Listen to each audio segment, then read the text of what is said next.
Praise the Lord. இன்றைக்கு உங்களுக்கு மன மகிழ்ச்சியின் நாள். அதாவது உங்களை சுற்றி சத்துருக்கள் நிறைந்திருப்பதைப் போல எண்ணுகிறீர்களா? நீங்கள் எடுத்து வைக்கிற ஒவ்வொரு படியிலும் ஒரு சறுக்கல்களை சத்ருவாகிய சாத்தான் உண்டாக்குகிறானா?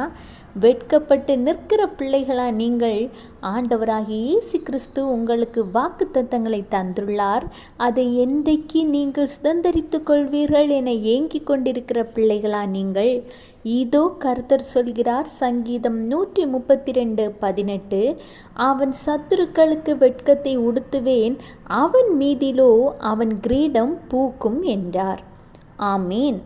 அதாவது உங்களுக்கு சத்ருவாக இருந்த அந்த சாத்தானுக்கு ஆண்டவராகிய இயேசு கிறிஸ்து வெட்கத்தை உண்டு பண்ண வந்துள்ளார். எப்பொழுதென்று தெரியுமா? நீங்கள் ஆண்டவரை நோக்கி தேடும் பொழுது. அது மட்டுமல்லாது ஆண்டவராகிய இயேசு கிறிஸ்து ஏற்கனவே வாக்குத்தத்தங்களின் மூலம் உங்கள் தலையில் கிரீடத்தை வைத்துள்ளார். அந்த கிரீடம் பூக்கப் போகிறது நீங்கள் ஆண்டவருக்காக நேரத்தை செலவிடும் பொழுது.